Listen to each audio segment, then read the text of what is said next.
Todos sabemos lo que nos ha dejado el mes de julio.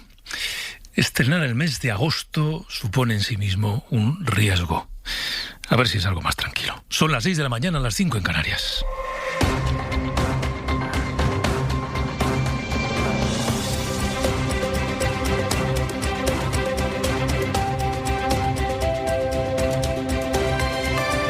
En la cadena SER, Hoy por Hoy, con Pedro Blanco. ¿Qué tal? Muy buenos días. Y al final, Marruecos habló. Han pasado 3 días de silencio absoluto por parte del gobierno de Marruecos. 3 días sin una versión, sin una explicación de lo ocurrido la pasada semana, pero ayer, a última hora del día, Marruecos habló. Lo hizo a través de un comunicado del Ministerio de Interior, que señala a las mafias como principales responsables de la tragedia en Ceuta.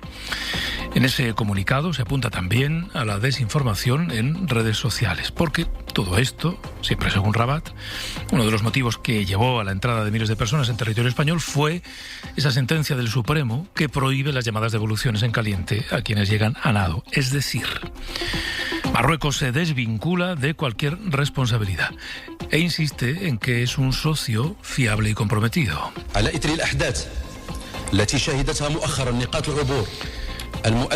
Y a ese comunicado le puso voz un portavoz del gobierno marroquí. Rabat asegura que han iniciado ya investigaciones judiciales para encontrar a los responsables de esta crisis que, según sus propios cálculos, supuso la entrada de 40.000 personas en Ceuta.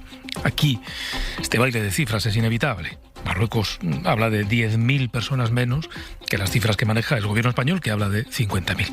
En fin, en ese comunicado, Marruecos dice también que las autoridades activaron un protocolo especial que permitió controlar el desarrollo de la situación, asegurar las fronteras y salvar vidas. Esto suena a chiste, la verdad.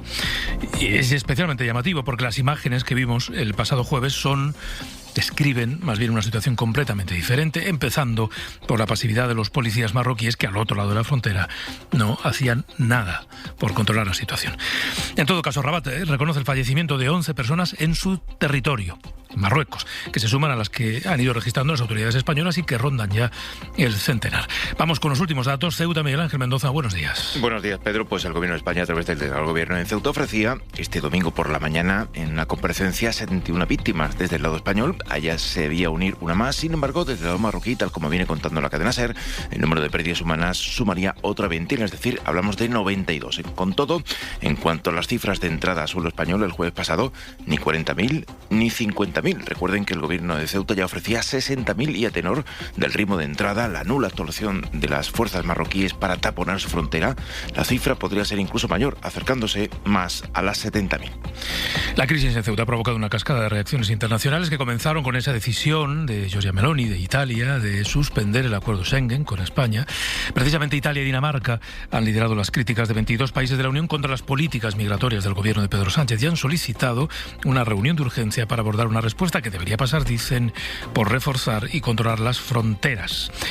Tampoco deja de ser llamativo que a esa iniciativa liderada por Italia no se hayan sumado ni Portugal ni Francia, que comparten frontera terrestre con España. Tampoco lo han hecho Irlanda y Luxemburgo.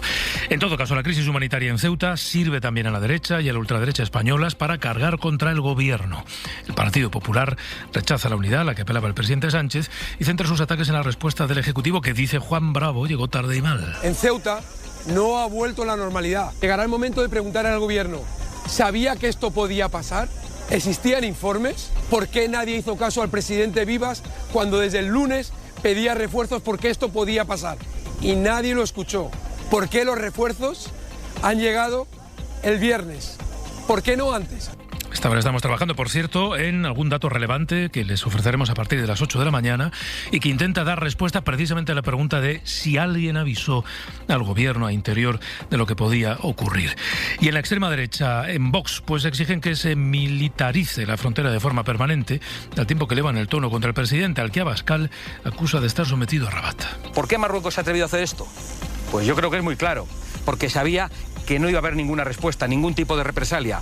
¿Y por qué no hay ningún tipo de represalia? Porque Sánchez está sometido a Marruecos y porque probablemente Marruecos tiene informaciones y pruebas de Sánchez de corrupciones y mafias que los españoles todavía desconocemos. Fuera de España, la madrugada deja novedades en Washington. Según Donald Trump, Estados Unidos va a retomar hoy las negociaciones con Irán después de que se suspendieran la semana pasada por ataques cruzados en la zona. Según la Casa Blanca, Teherán ha mostrado su disposición a reabrir el estrecho de Hormuz, aunque el régimen de los ayatolás dice todo lo contrario, que de momento ese enclave seguirá cerrado hasta que Estados Unidos no cese los ataques. Y Trump insiste en que esos bombardeos se han detenido este fin de semana precisamente porque así se lo pidieron sus aliados de Oriente Próximo, y asegura, siempre su versión, que Irán está dispuesta a retomar las negociaciones tanto sobre Hormuz como sobre el fin de su programa nuclear. Y la entrada de un frente en el noroeste peninsular va a dejar nubes y lluvias en varios puntos del norte del país, también tormentas que pueden venir acompañadas de granizo. Sin embargo, el calor sigue dejando algunos avisos en el Mediterráneo y sobre todo en Canarias. Hay aviso rojo por temperaturas extremas en la isla de Gran Canaria. Bueno, se ha venido esta mañana a la radio nuestra meteoróloga del verano, Nuria Seró. Buenos días. Muy buenos días. La noche ha sido infernal en Canarias. De hecho, los termómetros aún siguen por encima de los 30 grados, tanto en San Bartolomé de Tirajana, San Sebastián de la Gomera, Agüimes. Temperaturas muy altas ahora mismo y atención esta tarde porque seguiremos hablando de ese calor extremo. Aviso rojo, como bien decías, en Gran Canaria, especialmente precaución en Cuenca de Tejeda, medianías tanto del sureste y oeste, donde se alcanzaron o superarán los 40 grados un día más. Además, en Canarias los alisios seguirán soplando con rachas que ya han alcanzado los 70 kilómetros por hora. En la península, un ligero descenso térmico y ese frente que va cruzando y dejará precipitaciones extremo norte. Ya está lloviendo en Galicia, allí se necesita el paraguas, y por la tarde tormentas en el norte. Y atención, entre Aragón y Cataluña, que las tormentas serán muy fuertes. Las máximas hoy llegarán a los 39 grados en Málaga con el Terral, 32 en Alacant y 26 en Pontevedra.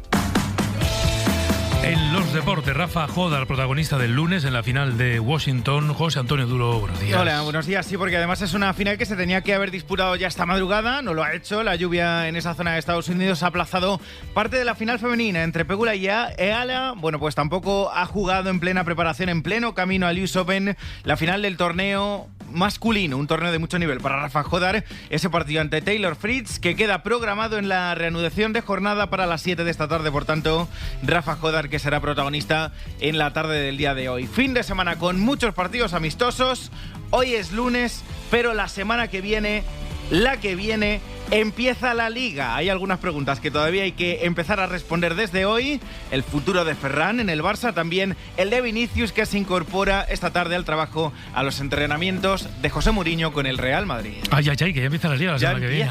Bueno, qué nervios. Es un poco trampa. ¿Cómo que es trampa? Es la semana que viene. Quedan 10-15 días todavía, pero... pero ¿qué tiene que ser? Es la semana que viene. Se te ven las ganas. Luego he visto que hay un montón de partidos, que estuve mirando el calendario la semana pasada, por otras cosas a las que me dedico yo aquí en la radio. Hay partidos entre semana. No me vayas a preguntar cuándo juega determinado equipo, porque... Que no.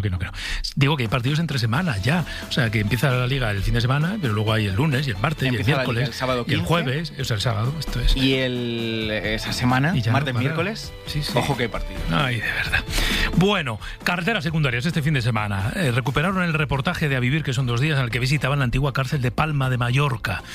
La crisis de la vivienda en la isla obliga a centenares de personas a vivir en ese edificio en condiciones infrahumanas, un edificio que está en una situación muy precaria. Y como sabes, en una cárcel cuesta mucho salir, pero lo que ocurre en esta es que cuesta mucho entrar. Bueno, porque el edificio, que se encuentra en unas condiciones lamentables, a punto de caerse a trozos, ha servido durante los últimos años de vivienda para la gente sin hogar de Palma, que se fueron instalando dentro, ocupando las celdas y las galerías, ¿no?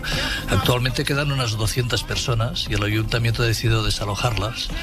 Entre esta gente que se ha metido en la cárcel hay todo tipo de residentes, ¿no? Desde gente que tiene un trabajo, que no puede pagar el alquiler, gente sin papeles, que no tiene ninguna posibilidad de trabajar o tienen trabajos precarios, estacionarios, pagados en negro. Carreteras secundarias que pueden volver a escuchar en nuestra aplicación y en cadenaser.com, y que se convierte además en un programa de verano recuperando las mejores historias de este espacio de la Vivir.